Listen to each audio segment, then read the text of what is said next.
Content அவங்களே ready பண்ணிட்டே வந்துடுறது. முதல்ல கவிதா மேடத்தை பற்றி சொல்லணும். மேடம் சொல்லி தான் சொல்லியிருக்காங்க. முதல்ல வந்திருக்கக்கூடிய பத்திரிகை நண்பர்கள், ஊடக நண்பர்கள், இந்த படத்தினுடைய குழுவினர் எல்லோருக்கும் என்னுடைய மனமார்ந்த முதல்ல வணக்கங்கள். இப்போ நிறைய நம்ம சினிமா சம்பந்தப்பட்ட நிகழ்வுகள் எல்லாம் பார்த்தீங்கன்னா, மற்ற தொகுப்பாளர்கள்லாம் கூப்பிட்டா நிறைய அமௌண்ட் கேட்குறாங்க அப்படின்ட்டு இப்போ இவங்க வந்து இதற்காக நேரம் ஒதுக்கி தனியாக ஒரு ஆஃபீஸ் போட்டு இல்ல ஃப்ரீயா இல்ல, அதுக்கும் கவர் போயிட்டு தான் இருக்கு. அது கவருக்கேத்த கவர் போயிட்டு தான் இருக்கு. ஏன்னா நாளைக்கு அங்க கவர், எந்த கவரையுமே கவர் பண்றதுதான்.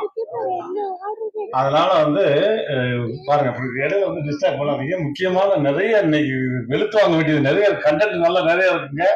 ஒரு 5 நிமிஷம் தான், அதனால வந்து கேமரா நல்லா ஜூம் பண்ணிக்கோங்க. ஒவ்வொருவருடைய எக்ஸ்பிரஷன்லாம் வேற லெவல்ல இருக்கும், கரெக்டா பிடிச்சிக்கோங்க. கவிதா மேடம் வந்து இதுக்காக தனியா ஆபீஸ் போட்டு முதல்ல வந்து அந்த தொகுப்பாளனா ஒரு விழாவை எடுத்து பேசுறது எப்படின்னு, ஒவ்வொருத்தரையும் வந்து மேடையில கூப்பிடுறது எப்படின்னு அவ்வளவு அழகாக தெளிவாக அதை எழுதிட்டு வர்றாங்கல்ல, அதுக்கே ஒரு பெரிய கைத்தட்டல் கவிதா மேடத்துக்கு. இப்போ தேனப்பண்ண சொன்ன மாதிரி இப்போ அங்க உட்காந்து பேசிட்டு இருக்கும் போது என்கிட்ட அவங்க சொன்ன ஒரு வார்த்தை, இப்ப மேடம் இருங்க, நீங்க ப்ளீஸ் கண்ட்ரோல் பண்ணாங்க மேடம், சொல்லிடுறேன் மேடம். எவ்வளவு நாள் வந்து நான் மேடையிலே இருக்குது, இதை கூடிய சீக்கிரம் வெள்ளித்திரையில பார்க்கணும், நான் கதாநாயகியாக நடிக்க தயார், ரோபோ நீங்கள் ஹீரோவாக நடிக்க தயாரா என்று என்னிடம் கேட்டார்கள். அதை நான் சொன்னேன், நான் கண்டிப்பாக நடிக்கிறேன், பார்ப்பதற்கு ஆடியன்ஸ் தயாரா என்று ஒரு கோரிக்கை. அதை கேட்டவொன்னு தேனப்பண்ண சொன்னிட்டால், நான் அந்த படத்தில் வில்லனாக நடிக்க தயார், இந்த கூட்டத்தில் இருக்கும் ஒருவர் தயாரிப்பாளராகவும் தயார் என்று சொல்லிவிட்டால், கூடிய விரைவில் இங்கே நிற்கக்கூடிய கவிதா அவர்கள் சில மேக்கப்புகளை போட்டுக்கொண்டு நடுவிலே உட்கார்ந்திருந்து உங்களிடம் காட்சி தருவார்கள் என்று இந்த மேடையில் கூறுகிறேன். இந்த செய்திதான் தலைப்பு செய்தியா வரணும். படத்துறை தலைப்பே வந்து கவிதா. ஏன்னா இப்ப அவங்க வந்து சாலிகிராமத்திலேயே கவிதா ஸ்ட்ரீட்னு வைக்கல, கவிதா ஏர்போர்ட்னு வைக்கலாமே, அந்த ரேஞ்சில தான் இருக்காங்க. அதனால தமிழக அரசுக்கு ஒரு கோரிக்கை, அவங்க எல்லாம் கேட்டிருக்காங்க, அதெல்லாம் நீங்க பார்த்து நீங்க இல்லைன்னு பரிசீலனை பண்ணுங்க. கருகரு கவிதா டைட்டில் சொல்லிட்டாரு, கருகரு கவிதா. ஓகே, அவங்கள விட்டுருவோம். அடுத்து நம்ம விஷயத்துக்கு வரேன். முதல்ல ஜெய் பேபி இயக்குனருக்கு என்னுடைய மனமார்ந்த வாழ்த்துக்கள். உங்களுடைய நம்பர் எனக்கு கிடைக்கல சார், கிடைச்சிருந்தா குடும்பத்தோட படம் பார்த்து அடுத்த செகண்டே எந்நேரம் ஆனாலும் உங்களுக்கு போன் பண்ணி மிகப்பெரிய வாழ்த்து சொல்லியிருப்பேன். ஏன்னா நிறைய படங்களுக்கு மத்தியில் இப்படி ஒரு சின்ன படங்கள் வந்து ரொம்ப அழகான படங்கள் நம்ம தமிழ் இண்டஸ்ட்ரியில் இப்போ நிறைய படங்கள் வந்துகிட்டு இருக்கு. குடும்பத்தோட இந்த ஜெய் பேபி பார்த்தோம். கண்டிப்பாக நீங்கள் போகும் இடம் வந்து வெகு தூரம் இல்லை. இந்த படத்திற்கான விருதுகள் வந்து நிறைய உங்களுக்கு காத்துக்கிட்டு இருக்கு. அந்த ஊர்வசி மேடத்துக்கு கேப்டன் ஆஃப் த ஷிப்னு சொல்லலாம். கண்டிப்பாக அதற்கு ஒரு பெரிய கைத்தட்டல் ஜெய் பேபிக்கு. அடுத்து நம்மளுடைய படத்துக்கு வர்றேன். இந்த படத்துக்கு முதலில் என்னை வந்து இந்த மாதிரி ஆடியோ லான்ச் அப்படின்னு சொல்லி என்னை அழைச்சது என் உடன்பிறவாத சகோதரர்கள். எனக்கும் சரி, விமல் சாருக்கு, என் அன்பு மாப்பிள்ளை விமலுக்கு, எல்லாருக்குமே கோகுல் அண்ணன், தாமண்ணன், 2 கண்ணு மாதிரி. அவர் தான் வந்து ஃபர்ஸ்ட் வந்து இன்வைட் பண்ணாரு, இந்த மாதிரி ஃபங்க்ஷன் வந்துருங்க அப்படின்னு. ஆனா கூப்பிட்டா கண்டிப்பா எங்கேனாலும் வந்துடுனேன் அப்படின்னு. அதுக்கப்புறம் எங்க அண்ணன் வெங்கி என்னை கூப்பிட்டாரு, தம்பி எங்க இருக்கீங்க அப்படின்னாரு. அண்ணா எனக்குள்ள அண்ணன் இருக்கேன் தம்பி, ரொம்ப தூரம் இல்லை, கொஞ்சம் பிரசாத் வரையும் வந்துடுறீங்களா அப்படின்னாரு. என்னண்ணே அப்படின்னேன். இந்த மாதிரி ஆடியோ லான்ச் வச்சிருக்கோம், நீங்க வந்தீங்கன்னா கொஞ்சம் நல்லா இருக்கும். சரிண்ணே, யாருண்ணே ப்ரொடியூசர்? சும்மா நம்ம கேட்போம்ல யார் டைரக்டர்னு. நம்ம பங்காளி தான், சுந்தர் பங்காளி தான் ப்ரொடியூசர். ஓஹோ, சுந்தர் பங்காளி இப்போ ஆஸ்திரேலியாவில் இருக்காரு. உங்களுக்கு எனக்கு எத்தனை வருஷம் பழக்கம் அப்படின்னேன். அது இருக்கும் தம்பி, ஒரு 25-30 வருஷம் பழக்கம். ஏன்னா இந்த படத்துல நானும் நடிப்பேன்னு ஒரு என்ன கூட உங்களுக்கு அல்லையாலே, ஒரு செகண்ட்னா கூட நான் என் மாப்பிள்ளைக்கா வந்து நடிச்சு கொடுத்துருப்பேன். படத்துல 2 கேரக்டர் தான் தம்பி, ஒண்ணு விமல் சாரு, இன்னொன்னு வந்து கருணாசன். 2 பேர் தான் படம் ஃபுல்லா. அப்ப நான் கேட்டேன், என்ன பார்த்திபன் சார் மாதிரி ஒத்த செருப்பு மாதிரி இது 2 பேர் தான் படம் ஃபுல்லா அடிச்சிருக்காங்களா, வேற யாருமே கிடையாதா அப்படின்னு. கூட ஒரு பணம் நடிச்சிருக்கு தம்பி பாடி, அந்த பாடியை கூட நான் இருந்திருப்பேனே அப்படின்னு. பாடியில நீங்க எப்படி தம்பி, அது நல்லா இருக்காது. ஆனா பாடியிலேயே நான் பல லாங்குவேஜ் காட்டுவேன்னு, அதானே பாடி லாங்குவேஜ். நீங்க ஏன் என்னைய கூப்பிடலன்னு, அடுத்த படத்துக்கு கண்டிப்பா கூப்பிட்டுறேன் அப்படின்னு. இது ஆடியோ லான்ச்சுக்கான்னு கேட்டேன். அதனால அதுவும் நான் சொல்லிடுறேன், அடுத்த படத்துக்கு இருக்கணும். அப்புறம் எல்லாரும் கூப்பிட்டாங்க. அதே மாதிரி எங்க அண்ணன் கருணாசன் வந்து, அது ஒரு மண் சார்ந்த குழந்தை அது. அது வாட்டுக்கு ஷூட்டிங் இல்லைன்னா வாக்கியா வரப்பு தோட்டம் துறவு, தலையில ஒரு துண்டை கட்டிக்கிட்டு மாட மெச்சமா, நாய்களுக்கு சாப்பாடு ஊட்டினமா, ஷூட்டிங்னா அப்படியே மாட்டு வண்டியை கட்டிக்கிட்டு அப்படி போயிடுறது, அப்படியே வந்துடுறது. எப்பவுமே எங்க அண்ணன் மேல வந்து தமிழக மக்களுக்கு மிகப்பெரிய கிரேஸ் இருக்கு. அண்ணனுக்கு புரிஞ்சிருக்குன்னு நினைக்கிறேன். இதெல்லாம் ஒரு பார்த்திபன் சாருடைய செயல் தான். அப்பப்ப நீங்க கை கட்டுவீங்கன்றதுக்காக டக்கு டக்குன்னு யோசிக்கிறதா, எனக்கு தான் கேமரா பிடிச்சிட்டு உட்காராதீங்க சொல்லிட்டேன். சில பஞ்சஸ் வரும்போ படக்குன்னு நீங்க புடிச்சு கை தட்டினா எனக்கு சந்தோஷமா இருக்கும்.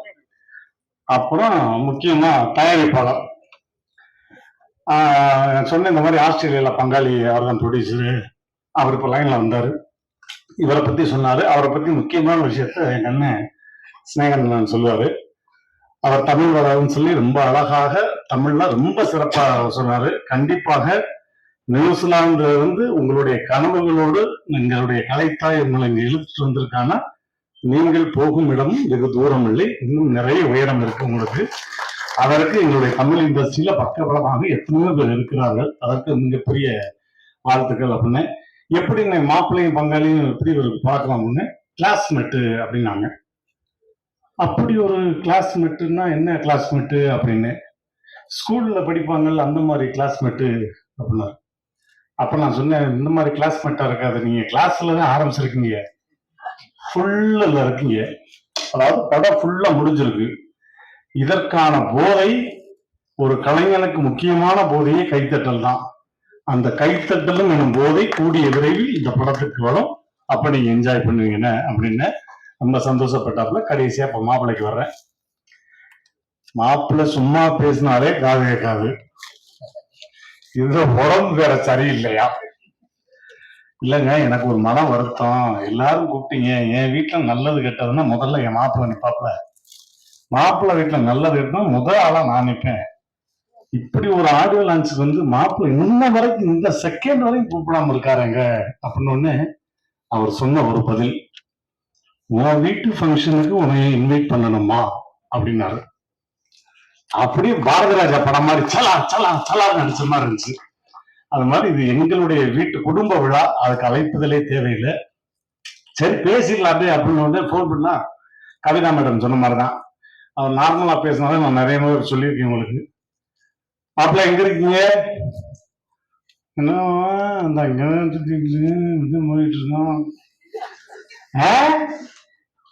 இல்ல, இப்பதான் அப்படியே ஷூட்டிங் பண்ணிட்டு நேரம்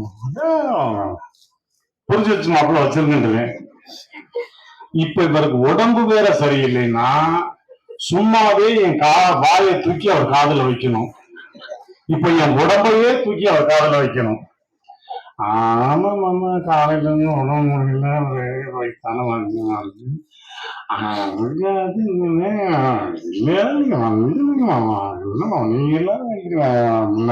சரி மாப்பிள்ள வந்துடுறேன். அதனால என்னுடைய அன்பு மாப்பிள்ளைக்கு என்னுடைய மனமார்ந்த வாழ்த்துக்கள். சோ இங்க இருக்க எல்லாருக்குமே அதே மாதிரி கேமராமேன், பொதுவா நான் வந்து உயரிய கேமராமேனை பார்த்திருக்கேன். ஆனா இப்படி உயரத்தில் கேமராமேனை இப்பதான் நான் பாக்குறேன். பின்னாடி டிஸ்கஷன் எல்லாம் பயங்கரமா நடந்துச்சு. நானும் ஸ்னேகனும் பேசிக்கிட்டோம். ஏன்னா இவரெல்லாம் வரும்போதுலாம் கிரேன் எல்லாம் வச்சிருக்கவே மாட்டாங்கல்ல. கிரேனுக்கு இருக்கிற வாடகை கொடுத்துக்கிட்டு தூக்கி அவர் தலைமையில வைடா, அதுவே ஒரு கிரேன் தான்டா, அவரையே 2 தடவை கீழே உட்காந்து எதிர்த்து போக சொல்றா, கரெக்டா இருக்கும்டான்னு. அவர் சொன்னாரு, கார்ல வந்து லைட்டு உட்காரக்கூட இடம் இல்லை, இதெல்லாம் அவங்களுக்கு இல்ல, அவருக்கு பிரச்சனை, அவருக்கு. ஏன்னா கேமரா அப்படி வச்சிருந்தா இவர் படுத்துக்கிட்டு தான் எடுத்திருக்கோம். சோ அவருக்கும் போகும் இடம் வெகு தூரம் இல்லை, இன்னும் நிறைய உச்சத்திற்கு போவார். இந்த மாதிரி அதே மாதிரி இயக்குனர் முக்கியமா சொல்லணும், எனக்கும் இந்த படத்திற்கும் இந்த பிரசாத் லேபுக்கும் எந்த சம்பந்தமும் இல்லை என்பது போல் இன்றைக்கு காட்சியளித்தார். நானும் வலை வீசி தேடினேன் இந்த படத்தினுடைய இயக்குனர் யார். ஏன்னா ஒரு படம் எடுத்த டைரக்டர்னா என்ன பண்ணுவானுங்கன்னு எனக்கு தெரியும். வளர்ந்த இயக்குநர்கள் எப்படி வந்து அனுசரிச்சு போவாங்கன்னு தெரியும். ஆனா அதுக்கு நடுவுல இப்படியும் ஒரு இயக்குனர், அவர் சொன்ன மாதிரி அவர்கிட்ட குருவா இருக்காரு, அவங்க ஸ்டூடெண்ட்ன்றப்ப எப்படி இருக்கும், விஷயம் உள்ள ஆளுதான். எனக்கு இதுக்கும் எந்த சம்பந்தம் இல்லாம அப்படி ஓரத்துல நிக்கிறார். ஒரு தடவை எந்திரிச்சிருக்கேன், அவங்களுக்கே கன்ஃபியூஸ் யார் டைரக்டர். அவருக்கும் போகும் இடம் வெகு தூரம் இல்லை. இன்னும் நிறைய படங்கள் எடுத்துக்கிட்டே இருக்கணும். மாப்பிள்ளை எல்லாரோடையும் சேர்ந்து நீங்க ஒர்க் பண்ணிக்கிட்டே இருக்கணும். மியூசிக் டைரக்டர் விழா நாயகன், அவருக்கு 4வது படம் இல்ல 40 படம் பண்ணணும். அப்பப்ப மாப்பிள்ளை நானும் கொஞ்சம் கொஞ்சம் நடிக்கணும். மாப்பிள்ளை மன்னர் தயாராக அப்புறம் நானும் என் மாப்பிள்ளையும் ஒண்ணு சேராம இருக்கோம். இப்ப அடுத்து எழில் சார் படத்துல ஒண்ணு சேர போறோம். அதுக்கப்புறம் கலகலப்புல என்னன்றது தெரியல, எப்படின்னு பார்ப்போம். மாப்பிள்ளை இதெல்லாம் அப்பப்போ போட்டுக்கிறதான், அது காத்து வாக்கு அங்கிட்டு போயிட்டு அப்படி போனங்கள் வந்துடும், அப்புறம் ஒண்ணு சேர்ந்துக்குவோம். அந்த மாதிரி இந்த விழாவை சிறப்பிக்க வந்த அனைவருக்கும் என்னுடைய மனமார்ந்த நன்றி. டெக்னீஷியன்ஸ் எல்லாருக்குமே ரொம்ப ரொம்ப நன்றி. கூடுதல் நன்றி அண்ணன் கோகுல் அண்ணனும் தாமு அண்ணனுக்கும் என்னுடைய மனமார்ந்த நன்றி. Thank you. I love you all. Event ஒரு மாதிரி போதேன்னு சொல்லிட்டு ஒரு ரிலாக்ஸ் பண்ணி கூப்பிட்டா என்னென்னமோ இல்லாதெல்லாம் சொல்லிட்டு போயிருக்காரு. ரோபோ சொந்தியாரும் மனசுல வச்சுக்காதீங்க. அடுத்து நாம் பேச அழைக்கிறோம். இவரின் நடிப்பை சொன்ன நான் மகான் அல்ல மட்டுமல்ல, எண்ணற்ற கதாபாத்திரங்களை உயிர்ப்பித்து நடிக்கும் கலைஞர் அருள்தாஸ் அவர்களை வாழ்த்து பேச அழைக்கிறோம். அனைவருக்கும் வணக்கம். அதாவது ஒரு பெரிய இடி இடிச்சு மழை பெஞ்சு ஓஞ்ச பொருளோட சும்மா சின்ன தூரல் மாதிரி வந்து பேசுறதுக்கு ரொம்ப பேசுறதுக்கு அப்புறம் நான் வந்து பேசுறது ஒன்றும் இல்லை. பட் இந்த படத்தை பற்றி சொல்லணும்னா பார்த்தீங்கன்னா, இதெல்லாம் வந்து சின்ன ஒரு ரோல், ஒரு கெஸ்ட் ரோல் மாதிரி பண்ணேன்.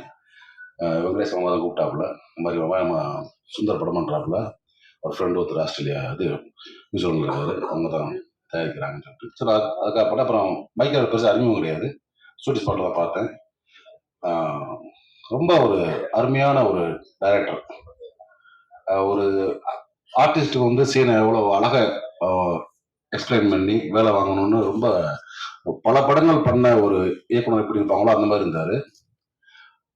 எப்படி சொல்லணும்னா, அவர் ஒரு இயக்குனரை மட்டும் நான் பார்க்கல, ஸ்பாட்டில் ஒரு மாபெரும் நடிகனாகவும் பார்த்தேன். ஆனால் அவ்வளவு நடிச்சு காமிச்சிடாப்புல ஃபர்ஸ்ட் நம்மளுக்கு. அவர் நடிக்கவே நம்மளுக்கு பாதி ஒரு 50% பண்ணாலே போதும். அந்த மாதிரி உள்ள ஒரு தரமான இயக்குனர். கண்டிப்பாக வந்து தமிழ் சினிமா வந்து அவரை சிவப்பு கம்பளம் குறித்து வரவேற்கும் நான் நம்புகிறேன். இந்த படம் அவருக்கு வந்து ஒரு பெரிய வெற்றி படமாக அமையும். தயாரிப்பாளர் சிவா சாருக்கு வணக்கம். தமிழில் வந்து நான் வந்து இந்த நிறைய கதைகள் கேட்பாங்க அப்படிலாம் சொல்லுவாங்கல்ல, இந்த கதையை கேட்டால் ஓகே பண்ணிட்டேன். உண்மையிலே ஒரு பெரிய சந்தோஷமான விஷயம். ஏன்னா அது வந்து தமிழ் சினிமா வந்து நிறைய டிராவலிங் கதைகள் ரொம்ப கம்மியாக வரும், எப்பயாவது வரும். இது வந்து ஒரு ஃபுல் அண்ட் ஃபுல் ஒரு ஹைவே டிராவல் ஃபிலிமு. அதை வந்து மேக் பண்ணுறது ரொம்ப, ஏன்னா ஆல்ரெடி சினிமாட்டை பற்றி நான் சொல்கிறேன், அதை மேக் பண்ணுறது ரொம்ப டிஃபிகல்ட்டான விஷயம். ஆனால் ஒரு ஹைவேஸில் பெர்மிஷன் வாங்கணும், அதை வந்து அப்புறம் அந்த வண்டியில் வந்து கேமரா வைக்கணும், லைட்ஸ் வைக்கணும், ஆர்டிஸ்டை சப்போர்ட் பண்ணணும், எல்லாமே ஃபாலோ பண்ணணும்ல, ஃபுட்டுலேருந்து எல்லாமே வந்து ஒரு பெரிய பெரிய ப்ராசஸ் அது. அதை வந்து ரொம்ப அழகாக ஒரு நல்ல குவாலிட்டியாக மேக் பண்ணியிருக்காங்க. ஸோ இந்த டீமுக்கே, கேமராமேன் எல்லாத்துக்குமே ஒரு வாழ்த்துக்கள். கண்டிப்பாக அது கூட வந்து எல்லாத்துக்கும் ஒரு பெரிய பேர் வாங்கி தரும், எடிட்டர் முதல் கொண்டு. இப்போ நான் பார்த்துட்டேன், ஆல்ரெடி பார்த்து ஒரு சோளம் போட்டாங்க, பார்த்துட்டா ரொம்ப ஒரு அருமையான ஒரு ஃபீல் குட் ஃபிலிம், நல்லா இருக்கும். அதே மாதிரி நிறைய பேர் நடிச்சிருக்காங்க, பவன் நடிச்சிருக்காப்புல, நம்ம நிறைய பேர் நடிச்சிருக்காங்க. விமல் பிரதருக்கும் கருணாசுக்கு இந்த படம் வந்து கண்டிப்பாக ஒரு ஒரு டிஃப்ரெண்ட் ஜானர் ஃபிலிமாக இருக்கும். ஏன்னா அந்த படத்தில் வந்து ஹீரோயின் அந்த மாதிரிலாம் கிடையாது, கண்டென்ட்டாக ஒரு நல்ல ஃபிலிம் இது. எனக்கு பார்த்தீங்கன்னா கொஞ்சம் ஓவராக சொல்லலாம், 2 ஹீரோ அந்த படத்தில் நினைக்கிறேன். விமல் ஒரு ஹீரோ, கருணாஸ் ஒரு ஹீரோ. இந்த படமே அப்படித்தான், ஏன்னா 2 பேர் தான் ட்ராவல் பண்ணுவாங்க மொத்த படமும். ஒவ்வொருத்தருக்கும் ஒரு எமோஷன் இருக்கும். சொன்ன மாதிரி கிளைமேக்ஸ் ஒரு நல்ல ஒரு கிளைமேக்ஸ், நல்ல ஒரு ஷாக்கிங்கான கிளைமேக்ஸ். கண்டிப்பாக அந்த படம் வந்து ஒரு எப்பயாவது வர்ற நல்ல படங்கள் இந்த படமும் இருக்கும். இந்த படம் வெற்றி பெற்று இந்த படத்தோட தயாரிப்பாளருக்கும் இயக்குனருக்கும் இந்த படத்தில் வேலை செஞ்ச அனைத்து தொழில்நுட்ப கலைஞர்களுக்கும் நடிகர்களுக்கும் நிறைய படங்கள் அடுத்தடுத்து வரணும். கண்டிப்பாக அந்த படம் பெரிய பெரிய வெற்றி பெற வாழ்த்துக்கள். தேங்க்யூ.